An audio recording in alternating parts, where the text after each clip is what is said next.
Goeiedag, liewe vriend. Jy is kosbaar en baie welkom by hierdie boodskap.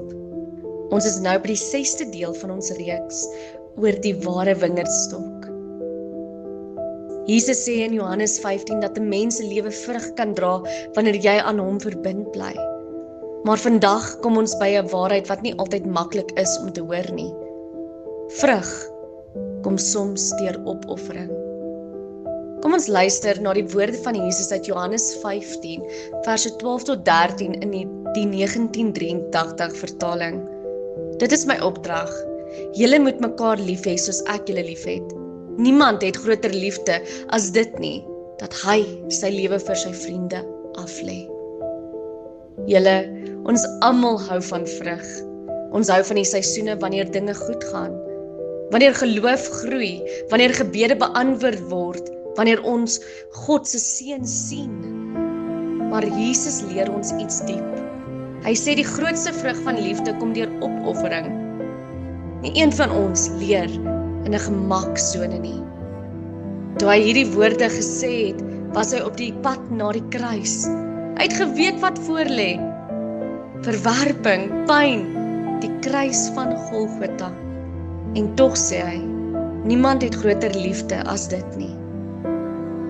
Kom ek vertel vir julle van 'n interessante feit van die kruisverhoor. In die tyd van die Romeinse Ryk was kruisiging een van die wreedste forme van teregstelling. Dit was bedoel om mense te verneder en af te skrik.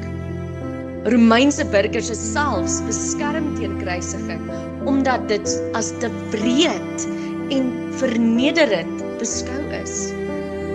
Maar hier is die wonder van die evangelie.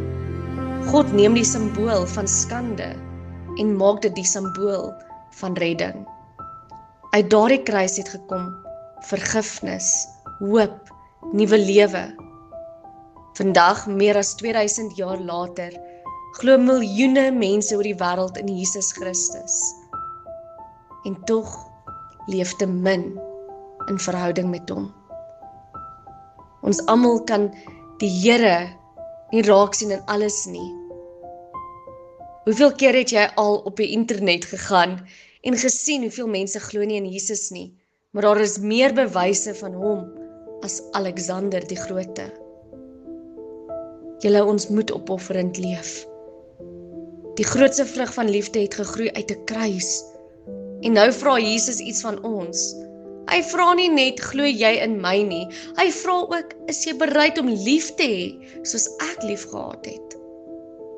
En dit beteken soms om te vergewe wanneer dit moeilik is, om te dien wanneer niemand kyk nie, om liefde te kies wanneer die wêreld selfsug kies. En elke keer wanneer ons dit doen, groei daar vrug. Vergifnis is vir jou baie meer belangrik. Dis nie vir 'n ander persoon om altyd jammer te sê nie.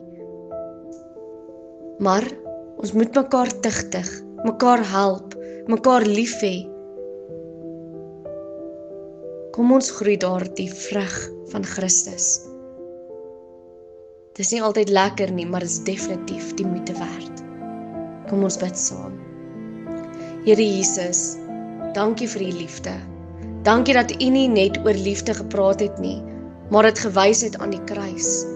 Leer ons om lief te hê soos u, selfs wanneer dit opoffering vra, selfs wanneer dit moeilik is. Laat ons lewensvrug dra tot eer van u naam, dat ons u liefde daar buite gaan toon. Amen.